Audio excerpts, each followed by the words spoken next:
옆에 분하고 인사하겠습니다. 은혜 받으시기 바랍니다. 네.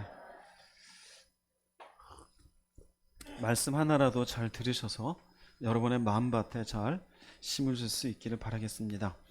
오늘 본문 말씀 보겠습니다. 마태복음 22장 35, 40절 말씀 합독하시겠습니다. 한 율법사가 예수를 시험하여 묻되 선생님, 율법 중에서 어느 계명이 크니이까? 예수께서 이르시되 내 마음을 다하고 목숨을 다하고 뜻을 다하여 주 너의 하나님을 사랑하라 하셨으니 이것이 크고 첫째 되는 계명이요 둘째도 그와 같으니 내 이웃을 내 자신같이 사랑하라 하셨으니 이 두 계명이 온 율법과 선지자의 강령이니라. 네. 한 율법사가 와서 예수님께 묻습니다. 율법 중에서 그 당시 율법이라면 신약은 없는 때이니까 구약 성경입니다. 그리고 율법사는 이 구약을 연구하는 사람입니다. 정말 예수께 와가지고 궁금해서 그러는 것이 아니라 예수님을 테스트하는 거죠. 너가 성경을 얼마나 아는가 보자. 예수께서 말씀하십니다. 하나는 하나님을 사랑하라. 둘째도 그와 같으니라는데 순서상 둘째이지만 그러나 첫째와 같은 비중을 가진 중요한 말씀이 있으니 네 자신과 같이 누구를 사랑하라? 이웃을 사랑하라. 이 두 계명이 온 율법과 선지자의 강령이니라라는 것은 성경 전체의 메시지는 이 두 가지로 요약된다는 얘기예요. 그러면 성경을 다 읽지는 않았어도 하나님을 사랑하며 이웃을 사랑하면 이 사람은 이 성경에 있는 모든 내용을 지킨 사람일까요? 아닐까요? 지킨 사람이 되어지죠. 건강한 그리스도인이 누구인가? 간단합니다. 하나님을 사랑하고 이웃을 사랑하면 됩니다. 교회를 일주일만 나와도 이 말씀은 압니다. 그런데 교회를 50년 다녀도 이 말씀이 적용이 안 되죠. 일면 보면은 우리 육신의 건강하고 비슷한 것 같아요. 육신이 건강하려면 크게 두 가지 얘기를 많이 해요. 하나는 뭐 해라? 운동해라. 걷든지 뛰든지 수영을 하든지 자전거를 타든지 움직여야 돼요. 두 번째는 뭐를 얘기해요? 먹는 거 잘 먹으라 그러죠. 결국은 식단이에요. 그래서 뭔가 병에 걸리게 되면 꼭 의사가 뭘 하지 마세요 그래요. 먹지 마세요. 담배 피지 마세요. 술 이제 드시면 안 됩니다. 밀가루 같은 거 드시면 안 됩니다. 지나치게 짠 거 먹지 마세요. 결국은 식단이에요. 그 두 가지예요. 건강을 위해서 우리가 신경을 많이 써요. 근데 두 가지가 잘 돼요? 안 돼요? 예, 여자분들 다이어트 얘기하는데 다이어트 수많은 얘기가 있잖아요. 뭐만 먹고 근데 결국은 뭡니까? 운동하고 먹는 문제예요. 덜 먹으면 되고 좀 더 움직이면 돼요. 근데 돼야 안 돼요? 그거 싫으니까 별의별 걸 다 찾는 거예요. 그거 싫으니까. 비슷해요. 영적인 것도. 알아요. 그런데 안 돼요. 누가 건강한 그리스도인이냐? 오늘 이 부분에 대해서 한번 좀 더 초점을 맞추는 부분이 있습니다. 사람에 대한 것이에요. 한번 신앙의 부분부터 차근히 들어가 볼게요. 우리가 신앙, 믿을 신자 우러를 앙자예요. 내가 뭔가를 믿고 무엇인가를 우러른다는 의미는 하나님을 만난 거예요. 우리 신앙은 결국 하나님을 개인적으로 경험한 거예요. 그것을 인격적 관계라 그래요. 인격적 관계를 형성하게 내가 예수가 누구인지, 하나님이 누구인지, 십자가가 무엇인지 경험했어요. 이 하나님을 경험했는데 그때부터 하나님이 구체적으로 나한테 어떤 하나님인지 그분의 사랑이 경험되기 시작하죠. 아, 하나님은 나를 위해서 이렇게 예비해 주시는 하나님이시구나. 아, 이렇게 섭리하시는구나. 십자가 이렇구나. 그래서 이때 하나님은 나의 하나님이 되어져요.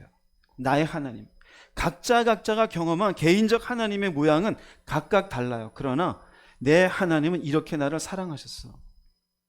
내 하나님이 이렇게 나를 만나 주셨어. 그러나 그 하나님의 사랑은 내가 종점이 아니에요. 나한테 머무르는 것이 아니라 나를 통로 삼아서 반드시 어디에서 구현되어져야 돼요? 삶으로 구현되어져야 돼요.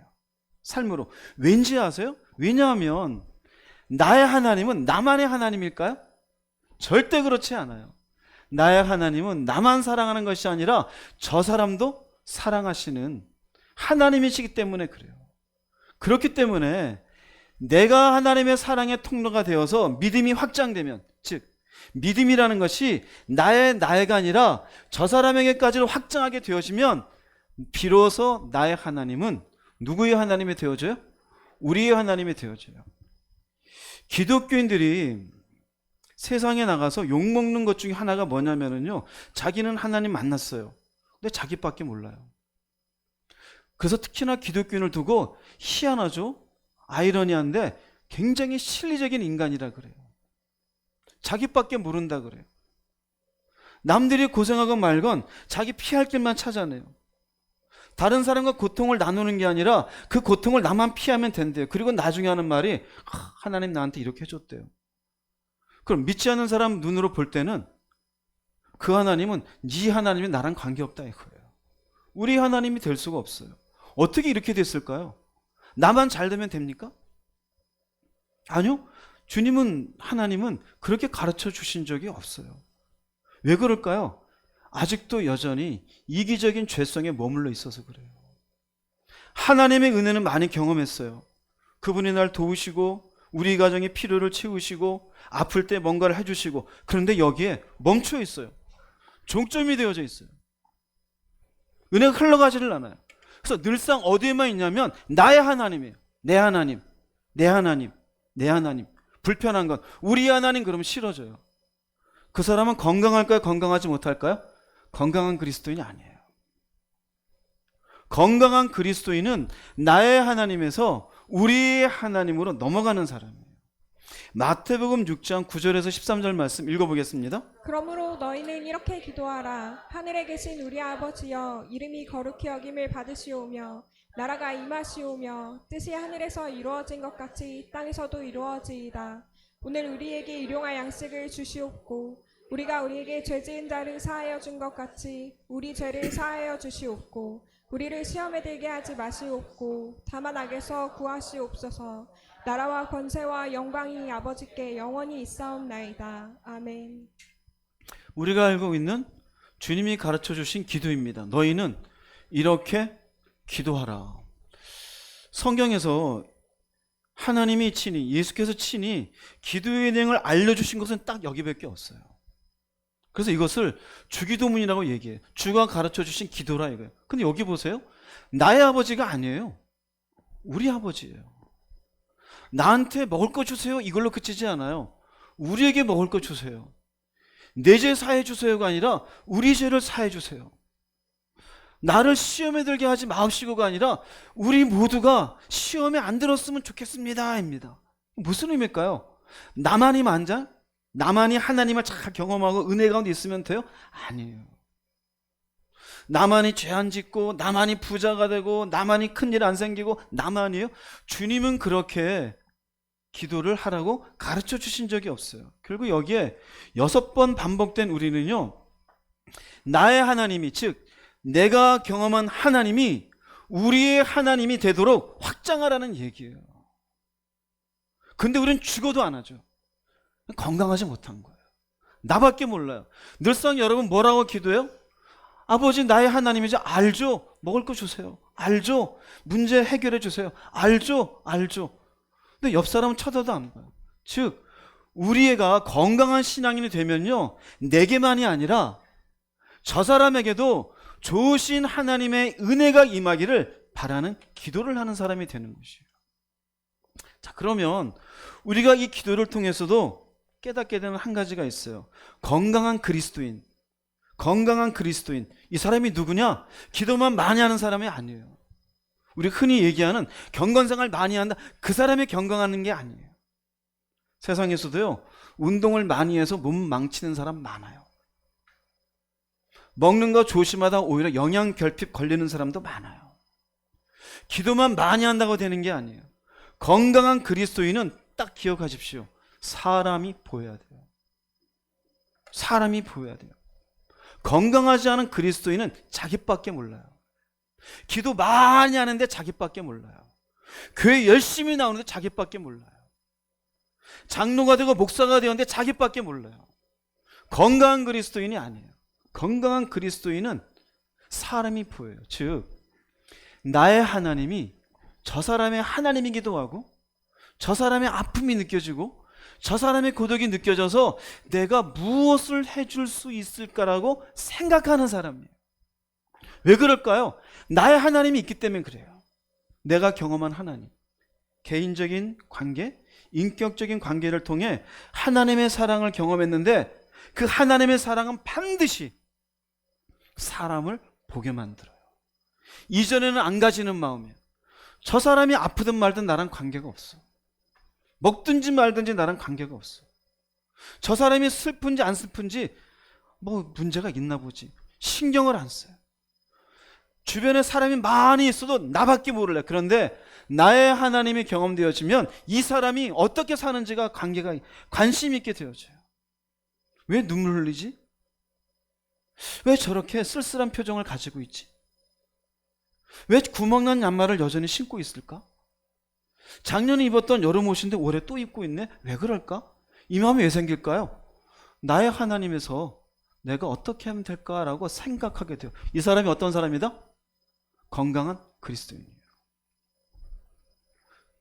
이 사람이 어떤지 말든지 아무 관계없이 느껴진 사람, 교회만 다닌 사람. 일종의 병 걸린 그리스도인이에요. 겉으로는 멀쩡해요. 겉으로는. 그런데 암에 걸렸든지 중풍에 걸렸든지 문제가 걸린 사람이에요. 나밖에 모르는 사람이에요. 예수님을 볼까요? 마태복음 3장 17절 말씀 한번 읽어보겠습니다. 하늘로부터 소리가 있어 말씀하시되 이는 내 사랑하는 아들이요 내 기뻐하는 자라 하시니라. 요한복음 17장 24절 읽겠습니다. 아버지께서 창세전부터 나를 사랑하심으로 내게 주신 나의 영광을 그들로 보게 하시기를 원하옵나이다. 나레이션을 좀 더 크게 해주세요. 네. 가끔 파일 들으시는 분이 소리만 들으실 때 나레이션이 잘 안 들리니까 무슨 말인지 모르겠대요. 근데 지금 보니까 한나자매 소리가 작아서 파일만 듣는 사람 잘 못 들을 것 같아요. 조금 더 크게 해주세요. 자, 예수께서 세례 받으실 때입니다. 공생애를 시작하실 때거든요. 하나님이 얘기하셔. 내 사랑하는 아들이다. 요한복음 17장은 예수님이 십자가 지시기 전 마지막 기도입니다. 그 마지막 기도의 고백에 하나님은 나를 창세전부터 사랑하셨대요. 즉 예수께서는 공생애를 시작하는 순간부터 십자가 지시기 전까지 누구의 사랑 가운데 계셨어요? 아버지 대신 하나님의 사랑. 즉 개인의 하나님과의 관계, 인격적 관계는 문제가 있어요? 없어요? 하나도 문제 없어요. 사랑이 충만하십니다. 그래서 예수께서 십자가 지시는 그 순간에 고백하신 게 있어요. 마태복음 27장 46절 읽겠습니다. 제9시쯤에 예수께서 크게 소리질러 이르시되 엘리 엘리 라마 사박다니 하시니 이는 곧 나의 하나님 어찌하여 나를 버리셨나이까 하는 뜻이라. 그래서 예수님은 나의 하나님이에요. 그렇죠? 우리도 그런 고백하잖아요.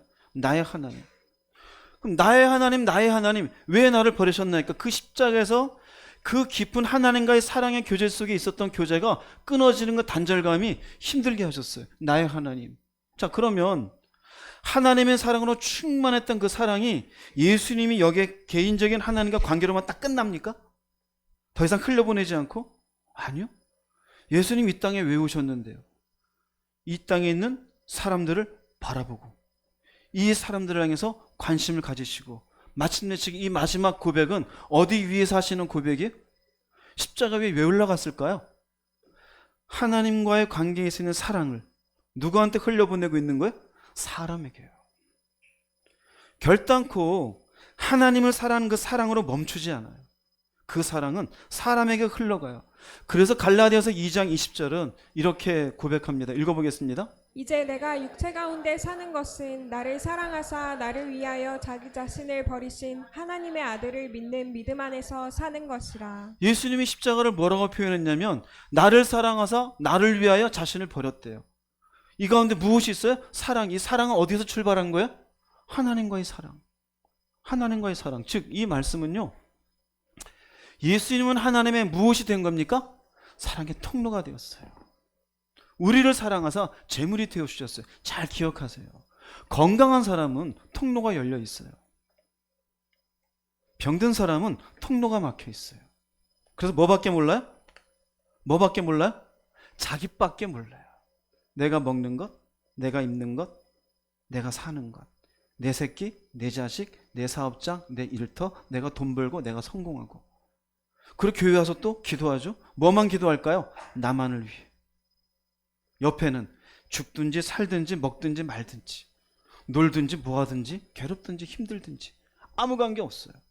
그런데 예수님은 우리에게 통로가 되어주셔서 제물이 되어주셨어요. 그럼 예수님은 통로가 되고 네 멋대로 살아날까요? 결코 그렇지 않아요. 바울을 볼까요? 바울이 예수 믿는 사람을 박해했었죠. 박해하기 위해서 제사장의 공문서를 들고 다메섹 도상 가다가 누구를 만나요? 예수님을 만나요. 그런데 희한합니다. 예수님 만났는데 예수님께서 하시는 소리가 희한한 소리였어요. 사도행전 9장 4절 5절 읽어보겠습니다. 땅에 엎드러져 들음에 소리가 있어 이르시되 사울아 사울아 내가 어찌하여 나를 박해하느냐 하시거늘 대답하되 주여 누구시니이까 이르시되 나는 내가 박해하는 예수라. 예수를 딱 만납니다. 이 예수를 만나고 나서 그러니까 바울 되기 전 사울이 깨달은 게 딱 크게 보면 두 가지. 하나는요, 자신이 부정했던 예수가 이 땅에 오신 메시아라는 사실. 아, 진짜 메시아구나. 아, 진짜 구원자이시구나. 부활했던 주님을 눈앞에 봤으니 이 주님을 부인할 수 있어요, 없어요? 부인할 수가 없어요. 그런데 보세요. 예수님 뭐라 하냐면요, 네가 어찌하여 나를 박해하느냐. 나는 네가 박해하는 예수라. 바울이 예수님을 박해한 적이 있어요? 예수님 십자가 지시기 전에 와가지고 침이라도 뱉은 적 있어요? 없어요. 돌이라도 던졌어요? 그런 적 없어요. 심지어 예수님 앞에 와서 네가 진짜 메시아냐 뭐 토론을 했습니까? 그런 적도 없어요. 단지 바울은 예수를 메시아라고 믿는 사람들을 박해했을 뿐이에요. 근데 예수님 뭐라 그래요? 나를 박해하고 있다 그래요. 여기서 바울이 크게 깨닫는 게 있어요. 바꿔서 말하면은, 사람을 사랑하는 것은 결국 누구를 사랑하는 것이에요? 주님을 사랑하는 것이에요. 바울의 인생에 획기적인 깨달음이 되어져요. 이 두 가지 사실을 깨닫게 되어져요. 그런데 희한하죠? 우리는 교회 다니면서 그냥 나의 하나님으로 그쳐요. 사람은 나랑 아무 관계 없어요. 심지어 교회 안에서도 말을 붙여도 말 걸기 싫고, 같이 밥 먹자 그래도 저 사람은 싫고, 그리고 하나님은 사랑한대요. 그 사람은 건강한 사람일까요? 병든 사람일까요? 병든 사람이에요. 바울은 생각해 보세요. 자기가 이렇게 핍박하며 가는데 같이 가는 사람 중에서도 바울이 딱 예수를 만나서 그분의 음성을 듣고 그분을 만났어요. 그리고 났더니 예수께서 자기를 찾아와서 만나고 은혜를 베풀어서 예수를 믿게 되어진 이 사실을 놓고, 나는 이렇게 은혜 가운데 주님이 메시아인 걸 깨닫는데 예수가 메시아인 거 구원주인 걸 깨닫지 못하는 주변 사람들에 대해서 어떤 마음을 가질까요? 미안한 마음이 있는 거예요. 박해까지 하지 않았던 사람들조차도 저 사람 박해도 안 하는데 나는 박해한 사람인데 예수를 믿었어요. 그래서 이 바울의 마음 가운데 예수 믿지 않는 사람들의 가진 마음이 뭔지 아세요? 성경이 그게 빚진 자의 마음으로 표현이 되어져요. 나는 빚진 사람이다. 로마서 1장 14절 말씀 읽어보겠습니다. 헬라인이나 야만인이나 지혜 있는 자나 어리석은 자에게 다 내가 빚진 자라. 근데 물어볼게요. 바울이 사람에게 빚졌습니까? 하나님에게 빚졌습니까? 하나님에게 빚졌죠. 주님에게 빚졌죠. 저 사람들은 바울과 아무 관계 없어요. 바울이 찾아가도 왜 찾아왔냐 그러면 난 당신한테 빚진 사람이야. 난 당신한테 뭐 해준 거 없는데? 왜 이런 고백을 할까요? 예수님 만났을 때 깨달은 거예요. 사람을 핍박하는 것이 결국 누구를 핍박하는 것이었어요? 주님을. 바꿔서 말하면 사람을 사랑하는 것이 누구를 사랑하는 것이었어요? 주님을 사랑하는 것이었어요. 그러니 내가 하나님에게 빚진 것은 누구한테 빚진 거예요? 누구한테 빚진 거예요? 사람에게 빚진 거예요. 그러면 하나님에게 빚을 갚는 건 누구에게 빚을 갚아야 될까요? 사람에게 빚을 갚는 거예요. 이해되세요? 무슨 말인지? 내가 사람에게 빚진 것을 결국 하나님의 빚진 것이고, 이 빚을 갚기 위해서 나는 헬라인이나 야만인이나 지혜 있는 자나 어리석은 자에게 전부 어떻게 해요? 이들을 사랑하며 살아가고 있다. 그 사랑의 방식이 무엇이었을까요? 매를 맞으면서도, 독사에게 물리면서도, 배가 파산하면서도 복음의 전도자가 되어져 말씀을 그들에게 전하게 움직인 거예요. 왜요? 그들은 나를 찾은 적이 없지만 그들을 사랑하는 방식이었어요. 그들도 예수 믿는 사람이 되게 하고 구원받는 하나님의 사람이 되기 위해서 결국 바울은 복음을 위한 인생이 된 건 나는 빚진 자다 이거예요. 하나님에게 빚졌지만 사람에게 빚진 사람이다. 부른 적도 없지만 고린도에도 가고, 찾아오라고 환영한 것도 없지만 갈라디아 지역도 가고 에베소 지역도 가고, 아무도 환영하지 않지만 로마에까지 가는 그 걸음을 왜 합니까? 나는 빚진 자다. 이 빚 갚기 위해서 사람들을 사랑하는 방식이 복음을 전하는 방식이었어요. 보세요. 예수를 만난 개인적인 관계, 그로 인해서 체험한 하나님의 사랑이 여기 멈췄습니까? 바울은 멈추지 않았어요. 어디로 갑니까? 결국 사람에게로 가요. 멈추지 않아요. 그런데 우리는 멈추죠. 나만의 하나님으로 멈춰요. 옆에 있는 사람은 굶든지 뭐하든지 신경도 안 써요. 과연 건강할까요? 건강하지가 않죠. 주님께서 하신 비유 가운데 여기에 해당되는 중요한 말씀이 있어요. 마태복음 19장 16절 말씀 한번 읽어보겠습니다. 어떤 사람이 주께 와서 이르되 선생님이여 내가 무슨 선한 일을 하여야 영생을 얻으리이까. 한 사람이 와서 영생을 얻고 싶습니다. 근데 내가 선한 일을 해야 되겠죠? 그럼 와서, 근데 여기 어떤 사람이라는데, 누가복음 18장에는 부자라고 되어져 있어요. 부자 청년. 그러니까 부자라 그러면 당시에 청년인데 부자면 지금처럼 뭐 IT 산업이 있는 것도 아니고 갑작스럽게 무슨 유튜브를 해가지고 돈을 버는 것도 아니고, 그 당시 부자 청년은 전부 어디로부터 비롯된 걸까요? 부모로부터요.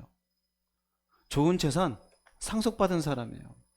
그러니까 이 사람이 예수께 와서 이렇게 묻는 건 진짜 답을 원해서가 아니에요. 여기서 이렇게 얘기하는 건 내가 그래도 나름대로 사는 사람인데 어떻게 하면은 영생을 얻을 수 있습니까? 자신을 과시하기 위해서 하는 질문이에요. 예수께서 말씀합니다. 영생을 얻고 싶으냐? 생명을 얻으려면은 계명을 지켜라. 그랬더니 이 청년이 자신 있게 얘기합니다. 18절 19절 말씀 읽어보겠습니다. 이르되 어느 계명이오니이까. 예수께서 이르시되 살인하지 말라, 간음하지 말라, 도둑질하지 말라, 거짓 증언하지 말라, 내 부모를 공경하라, 내 이웃을 내 자신과 같이 사랑하라 하신 것이니라. 어느 계명이 오니까 이 말씀에 예수께서는, 이게 10계명이잖아요. 1계명부터 4계명은 하나님에 대한 계명이에요. 하나님을 사랑하는 것에 대한 구체적인 내용이죠. 5계명에서 10계명은 인간에 대한 계명이에요. 인간을, 이웃을 사랑하라는 구체적인 내용이에요. 이것은 인간에 대한 내용이에요. 하나님에 대한 건 일단 쓰지도 않았어요. 왜요? 영생을 얻고자 오는 그는 하나님과의 개인적인 관계는 예수께서 지나가 주신 거예요. 그럼 너는 사람에겐 어떤데? 여러분 어떠세요? 여기 해당되는 거 있어요? 없어요? 해당되는 사람 죽인 적 있어요? 없죠. 도둑질했습니까? 간음했습니까? 없죠. 대개 여기에 노가 많을 것 같아요? 예스가 많을 것 같아요? 예스가 많죠. 웬만한 사람은 다 윤리적으로 흠이 없어요. 거의. 그런데요, 이 청년도 마찬가지예요. 그 다음에 20절에 뭐라고 말하면 자신 있게 얘기해요. 읽어보겠습니다. 그 청년이 이르되 이 모든 것을 내가 지키었사온데 아직도 무엇이 부족하니이까. 다 했대요. 우리도 그래요. 윤리적 수준에서 난 다 했다 그래요. 나 사람 안 죽였어. 나 도둑질 안 했고. 회사에서 일하면서 난 나름대로 정직하게 해. 난 내 가정 지키려고 바람 피운 적도 없어. 난 거짓말 가능한 안 하고. 근데 내가 뭔 죄인이야. 거의 이렇게 비슷하게 얘기해요. 그런데 예수께서 여기에서 한 걸음 더 들어가서 얘기하십니다. 잘 보세요. 마태복음 19장 21절 말씀 읽어보겠습니다. 예수께서 이르시되 내가 온전하고자 할진대 가서 내 소유를 팔아 가난한 자들에게 주라. 그리하면 하늘에서 보화가 내게 있으리라. 그리고 와서 나를 따르라. 십계명 있는 내용이 아니에요? 십계명의 내용은 아니에요. 그러나 십계명의 내용에 있는 5계명에서 10계명의 내용에 주된 하나님이 사람들에게 주는 아이디어는 옆에 있는 사람을 소중히 여기라는 거예요. 너처럼. 그 예수께서는 그 아이디어를 가지고 한 걸음 더 얘기해 줘요. 온전하고 싶으냐? 이 말은 네가 영생을 얻는 것에 부족함이 없으려면, 정말 영생을 얻고 싶으냐에 대한 표현이에요. 그래서 여긴 두 가지가 되어져요. 정말 영생 얻고 싶어? 그럼 네가 영생 얻는 것에 부족이 없어야 되지 않느냐? 근데 딱 얘기를 해요. 십계명에 있는 내용이 아니라 소유를 팔아라. 가난한 자에게 주라. 그리고 뭐라 그래요? 그리고 와서요. 그리고 와서. 즉 네가 가진 돈을 사람을 뭐하는 돈으로 사용하라? 사랑하는 도구로요. 사랑하는 도구로 사용하라. 여기에서 딱 고민이 생기죠. 사람은 안 죽였어요. 거짓말도 안 했어요. 간음도 안 했어요. 도둑질도 안 했어요. 우리는 그런 윤리적인 커다란 카테고리만을 놓고서 나는 충분히 말씀을 지켰다 생각해요. 그러나 하나님이 원래 인간이 가지고 있어야 될 그 중심적인 아이디어에 대해서는 우리는 놓치고 있어요. 그게 중요한 게 아니에요. 내 옆 사람이 어떻게 사느냐가 중요해요. 여기에 있는 이 사람에게 네가 온전하가지고 할진대라고 말씀하는 것 속에 주님이 보는 것은 너는 결단코 네 인생에 돈이라는 것이 사람을 위해 쓸 수 없는 돈이다라는 거예요. 즉 절대적인 가치를 돈에 두고 있어요. 사람을 더 중요하게 돈을 여기는 사람이 이 사람이 어떻게 주님을 따라요? 그러니 이 절대적 가치를 두고 있는 돈보다 사람을 더 중요하게 여기는 사람이 되고 그 다음에 어떻게 해라? 나를 따르라요. 할렐루야? 중요한 얘기예요. 그러려면은 자기가 절대적 가치로 여기고 있는 아버지에게 물려받은 이 유산이라는 것들을 어떻게 해야 될까요? 사람을 위해 써야 될 거 아니에요? 이 사람이 어떤 마음이 들까요? 하나님을 위해서도 하고 싶고 사람을 하고 싶고 근데 결국 어떤 결정을 내려요? 22절 말씀 한번 읽어보겠습니다. 그 청년이 재물이 많음으로 이 말씀을 듣고 근심하며 가니라. 재물이 많대요. 왜 근심할까요? 둘 중에 갈등이 생긴 거예요. 이걸로 가난한 사람들에게 할까 말까. 그런데 많아요. 우리가 가진 재산이 10,000원밖에 없으면 쓸까요 안 쓸까요? 저 사람이 지금 식사를 못해서 굶고 왔대요. 에라 뭐 어차피 없는데 가서 칼국수 하나 드세요. 써요. 근데 내 수중에 100억이 있어요. 너 그거 가난한 사람들에게 재단해놓고 쓰고 와라. 할 수 있어요 없어요? 왜 그럴까요? 왜 그럴까요? 여기 문제가 생겨요. 자, 이 의미 속에는요 생명보다 뭐가 더 귀했어요? 돈이 귀했어요. 따져보면 이 사람은, 이 청년은요 굉장히 윤리적인 청년이에요. 흠이 없어요. 우리 기독교인들 가운데도요 자기 스스로 흠이 없는 걸 어디에 두냐면 내가 그렇다고 해서 도둑질을 했어? 내가 바람을 피웠어? 내가 술을 마셔? 내가 가정을 등한시해? 자기 윤리적인 것에만 기준을 둬요. 그런데 실질적으로 여러분들도 생명보다 돈이 더 귀하지 않습니까? 사람이 안 보이지 않습니까? 내 형편만 보이지 않아요? 남들과 관계 맺는 거 귀찮지 않아요? 나만 그냥 잘 살면 그만 아니에요? 주님이 와서 그것이 건강한 그리스도인이라고 얘기할까요? 결단코 건강하지가 않아요. 자, 여기에서 건강한 그리스도인은 사람이 보인다고 했잖아요. 이 사람이 보이지 않았던 중요한 두 번째 요인이 나와요. 건강한 그리스도인은 자신의 위치를 바르게 설정하는 사람이에요. 건강한 그리스도인은. 부자 청년은 위치 설정이 잘못되었어요. 어떤 위치 설정? 그건 건강한 그리스도인은 세 가지입니다. 하나는요, 하나님은 내 머리 위에 계시는 분으로 위치가 있어야 돼요. 전제가 있었습니다. 내가 개인적으로 하나님을 만난 사람이에요. 안 만난 사람이 아니에요. 신앙생활을 하는 사람이에요. 이미 이 사람은 하나님이 누구인지를 경험했어요. 당연히 이 사람은 하나님이 내 머리 위에 있어야겠죠.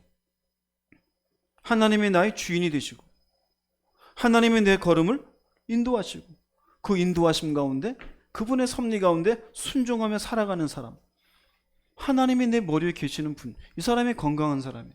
사람은 이전에 내가 개인적으로 하나님 만나기 전에는 나이 든 사람, 젊은 사람, 어린애, 돈 많은 사람, 돈 적은 사람, 많이 공부한 사람, 적게 공부한 사람, 이쁜 사람, 못생긴 사람. 그런데 그게 아니에요. 개인적으로 하나님을 경험하고 나면 사람은 나와 평등해요. 부가 있든 없든, 아이든 어른이든, 많이 배웠든 적게 배웠든 대등한 관계에 있다고 생각하는 사람이 건강한 그리스도인이에요. 세 번째, 돈은 내 발 아래에 있어요.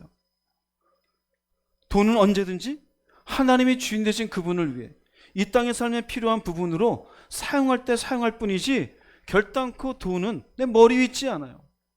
이 사람이 건강한 그리스도인이에요. 그런데 이 땅에 많은 기독교인들을 보세요. 돈이 어디에 있어요? 머리 위에 있어요.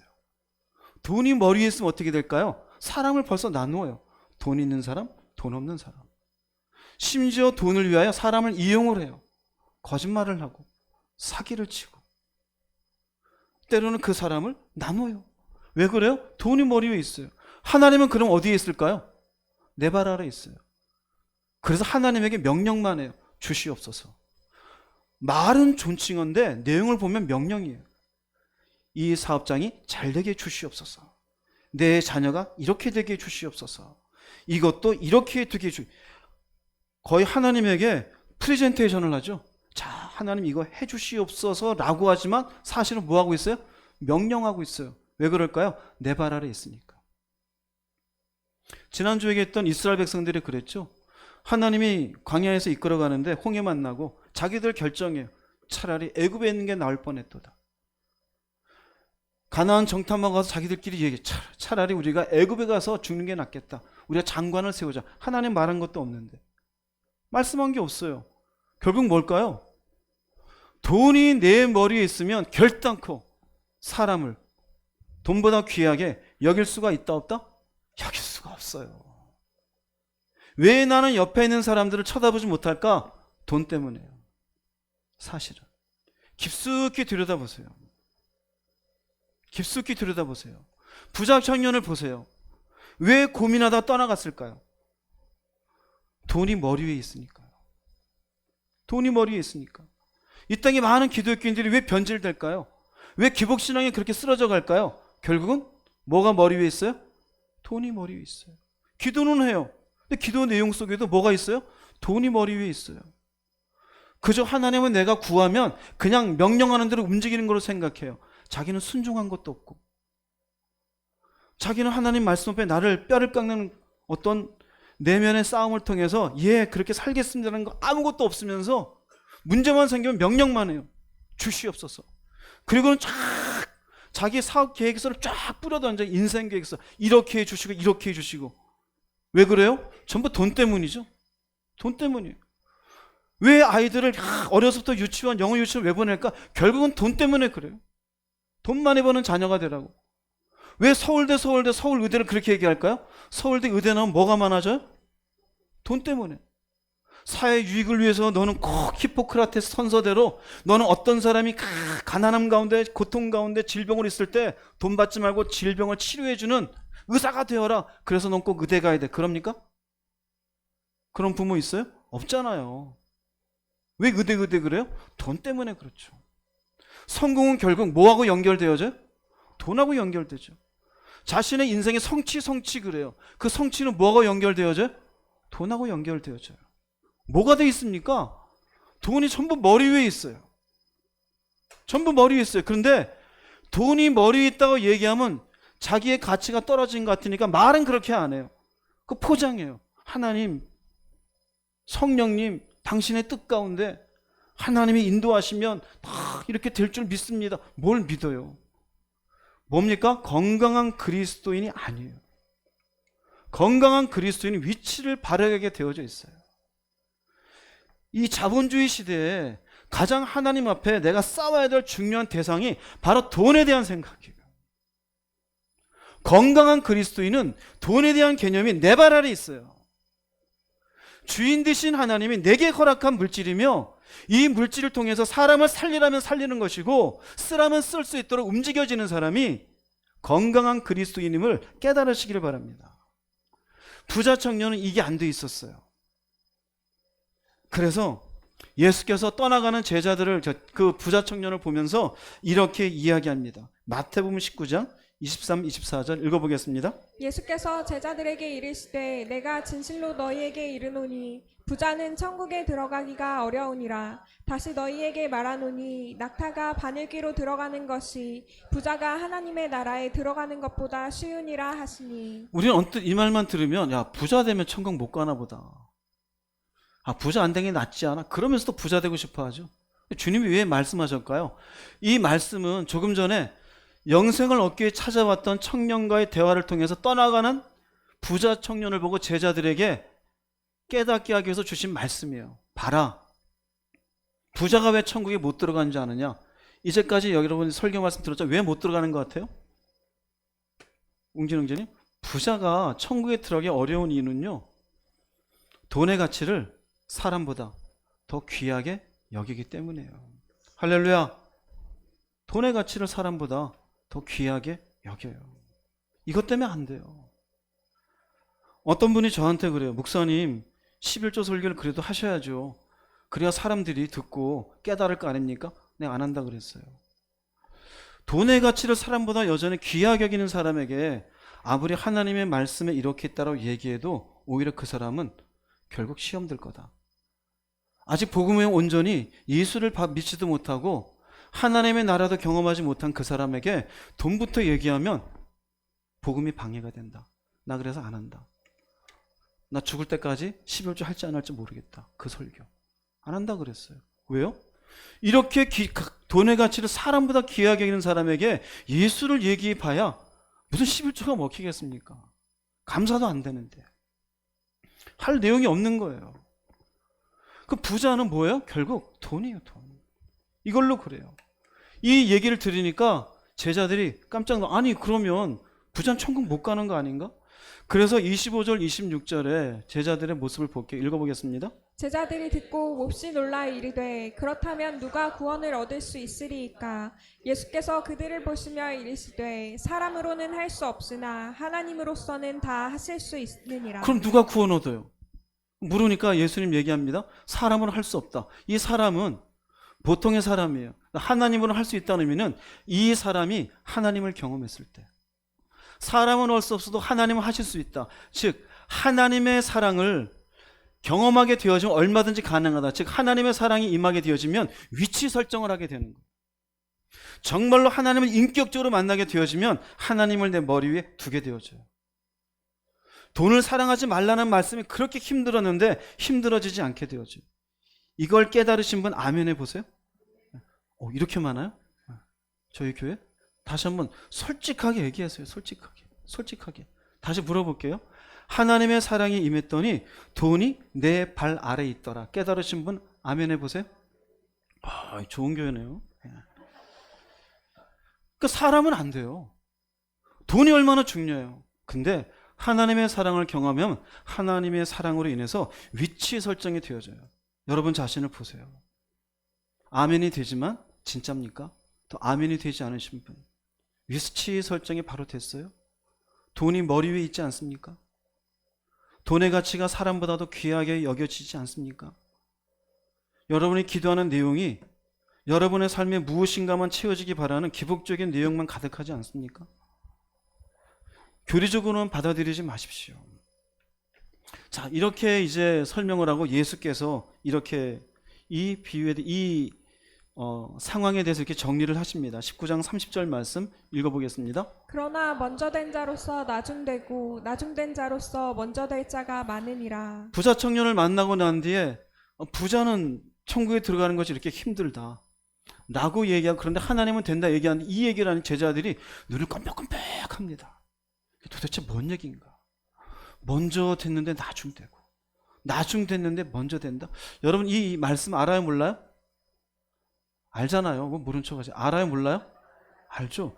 껍벅껍벅 되고 지금 여러분처럼 껍벅껍벅 되는 거예요. 몰라가지고. 아는데 읽긴 읽었는데 모르잖아요 뭔 말인지. 설명해 드릴게요. 껍벅껍벅 되니까 제자들이 아이고 이것들을 위해서 또 한마디 더 해줘야겠구나 라고 이야기한 게 이게 19장 30절이고요 20장으로 넘어가게 되어져요. 20장으로 넘어가면서 비유로 얘기해 주셔요. 20장 1절 말씀 읽어보겠습니다. 천국은 마치 품꾼을 얻어 포도원에 들여보내려고 이른 아침에 나간 집 주인과 같으니. 왜 천국이라 그러냐면 부자 청년이 무엇을 얻으려고 왔어요? 영생을 얻으려고. 영생은 어디서 누리는 거예요? 천국에서. 부자는 하나님 나라에 들어간다 못 들어간다? 못 들어간다 얘기했잖아요. 그래서 천국에 대한 얘기를 하는 거야. 그게 무슨 말인지 설명하기 위해서. 이 내용도 여러분 아실 거예요. 품꾼을 넣어 포도원에 들여보내려고 이른 아침에 나간 집주인과 같다. 집주인이, 이 포도원 주인이 품꾼을 얻어서 일 시키려고 나갑니다. 9시에 나가서 지금 뭐 하고 있냐? 우리 포도원에 가서 일하자. 12시에 나가서 우리 포도원에 가서 일하라. 그럼 내가 한 데나리온 줄게. 또 3시에 나가서 우리 포도원 가서 일하라. 그럼 내가 한 데나리온 줄게. 그리고 오후 늦은 저녁쯤 된 5시에 또 나갑니다. 아니 여기서 도대체 뭐 하고 있느냐? 나를 불러주는 사람이 없어요. 그래? 그럼 우리 포도원에 와라. 그러면 거기 가서 일해라. 그런 사람들을 쭉 이제 불러가지고 일을 시켜요. 저녁 6시가 되어서 이제 하루의 일과가 다 마칩니다. 마치고 나서 이제 사람들에게 하루의 일당을 나눠줄 시간이 되어졌어요. 그때의 모습입니다. 마태복음 20장 8절 10절 읽겠습니다. 저물매 포도원 주인이 청지기에게 이르되 풀꾼들을 불러 나중 온 자로부터 시작하여 먼저 온 자까지 삭슬 주라 하니 제 11시에 온 자들이 와서 한 데나리온씩을 받거늘 먼저 온 자들이 와서 더 받을 줄 알았더니 그들도 한 데나리온씩 받은지라. 네, 나중 온 자로부터 먼저 온 자까지 차례대로 하루의 일당을 나눠줍니다. 그런데 먼저 온 자나 나중 온 자나 동일하게 뭘 받아요?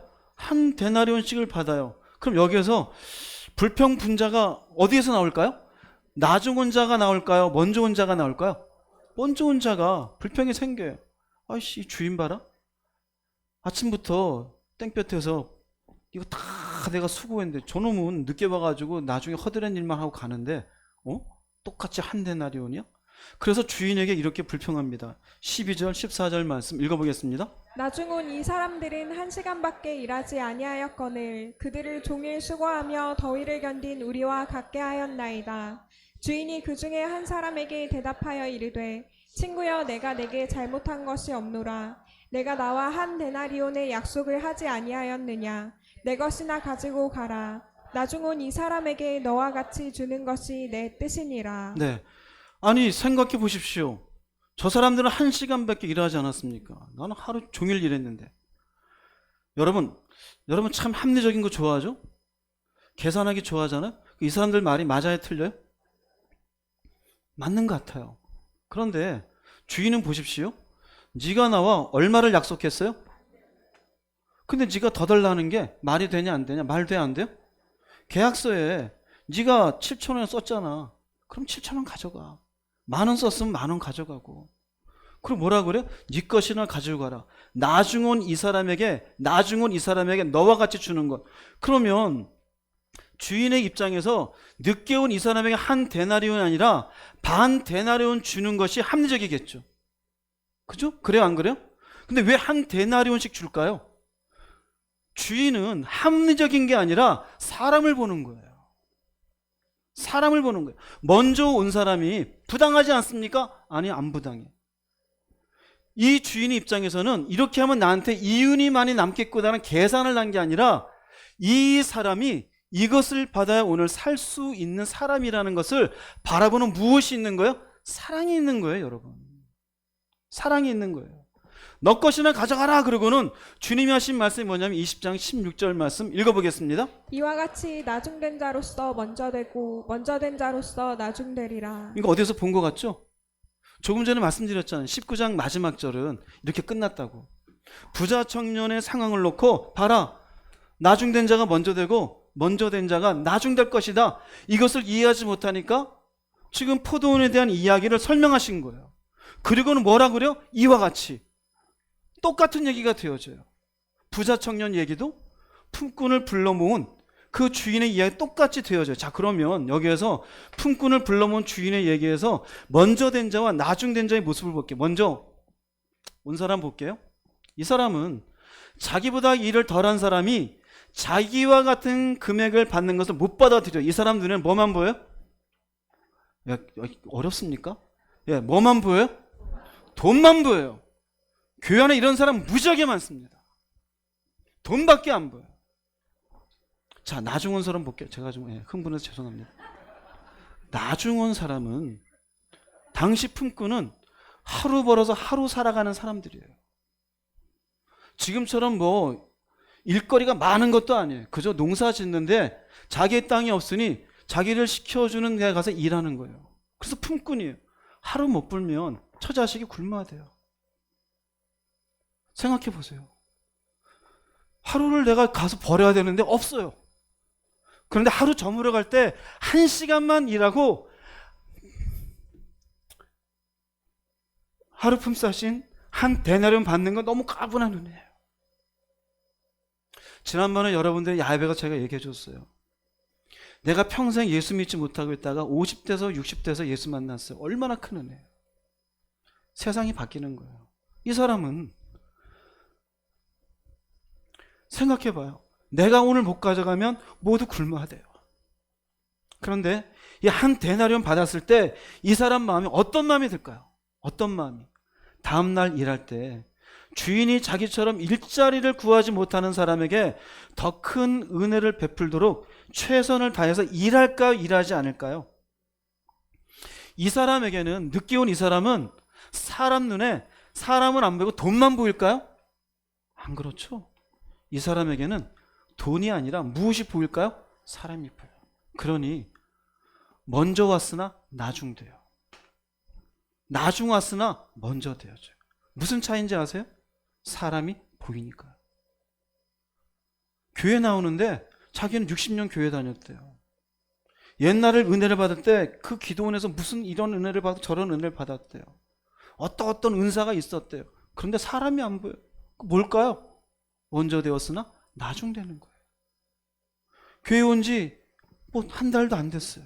근데 이 사람 눈에는 사람이 보여요. 하나님의 은혜를 늦게 받은 것으로 인하여 하나님도 저 사람에게 어떤 은혜를 베푸셨을까 관심이 생겨요. 그러면 나중 왔지만 어떻게 될까요? 먼저 되는 사람이 되는 거예요. 주님의 두 가지 말씀을 한번 잘 생각해 보세요. 두 가지 말씀을. 부자 청년 얘기가 19장 있었잖아요. 그 19장과 20장의 결론은 똑같았어요. 먼저 된 사람이 나중 되고 나중 된 사람이 먼저 된다. 이 결론 얘기하면서 결국 무엇이 문제가 되어져요? 바로 시선이에요. 하나님의 은혜는 경험했지만 시선이 자기에게만 머물러 있느냐? 사람에게도 가느냐예요. 하나님의 은혜와 사랑을 개인적으로 경험했지만 그 사랑이 자기에게만 머물러서 복 주십시오. 부자 되게 해주십시오. 내 자식 별일 없게 해주십시오. 여기에만 머물러 있느냐? 주님이 가르쳐 주신 기도처럼 우리가 시험 들지 않게 해주세요. 우리에게 일용할 양식을 주십시오. 나의 하나님이 아니라 우리의 하나님이시여 라고 하는 사람이 되기를 바라시는 것이에요. 결국 19장의 부자 청년과 20장을 보면은요, 19장의 부자 청년은 돈의 힘으로 인생을 사느라고 사람이 보여요? 안 보여요? 안 보여요. 안 보여요. 20장에 먼저 온 사람은요, 자신이 받을 돈을 계산하느라 사람이 보이지 않아요. 계산 잘하는 사람은 결국 건강한 그리스도인이 아니에요. 사랑은 그래서 손해보는 거예요. 사랑은 자기의 에너지를 쓰는 거예요. 시간을 쓰게 돼 있어요. 감정을 손해봐요.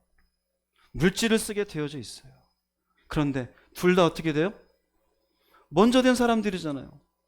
결국 돈을 머리 위에 둔 사람은 부자가 먼저 되었어도, 먼저 교회를 나와 은혜를 경험했어도 어떻게 되어진다? 나중 되는 사람이 되어진다. 결국 건강한 그리스도인이 못 되는 거예요. 여러분 자신을 돌아보십시오. 누가 건강한 그리스도인인가? 제가 기도는 많이 강조해요. 기도하는 사람이 아니에요. 하세요. 교회 1년 52주 열심히 안 빠지는 사람 아니에요. 가정에 문제 있으면 빠지세요. 놀러도 가세요. 아무 말도 안 해요. 휴가 가세요. 아이들하고 좋은 시간 보내세요. 괜찮아요. 그거 빠진다고 큰 문제 되는 게 아니에요. 더 큰 문제는요, 자기밖에 모르는 거예요. 하나님은 자기의 하나님입니까? 아니요. 이 사람이 하나님이기도 하고 이 사람이 하나님이기도 해요. 나만 사랑했어요? 이 사람도 사랑해요.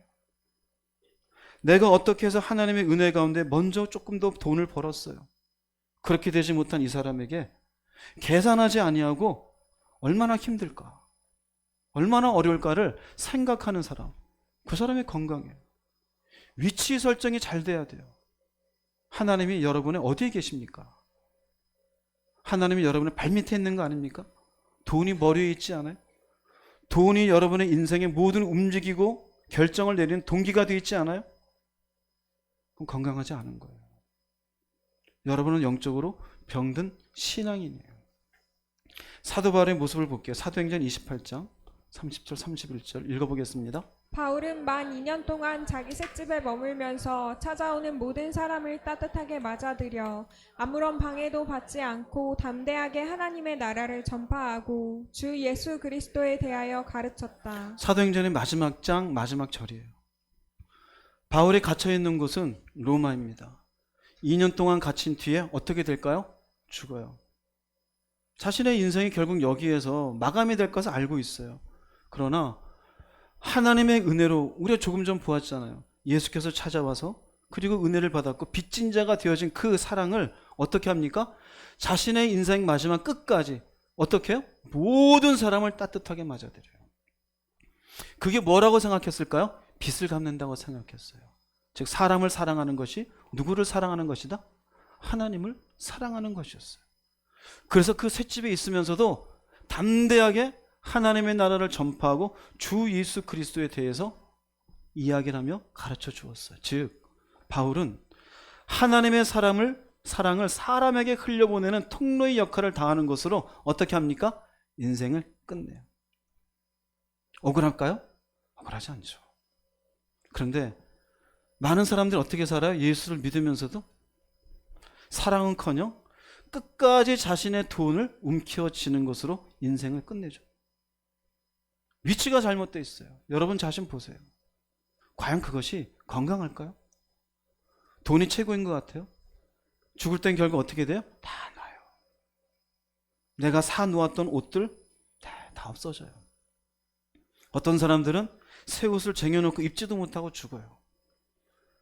그럼 그 옷을 누가 와서 입을까요? 죽은 분의 옷을 누가 입습니까? 물론 저는 아버님 남기신 옷 가지고 와서 입었고 신발도 신었어요. 관계없으니까.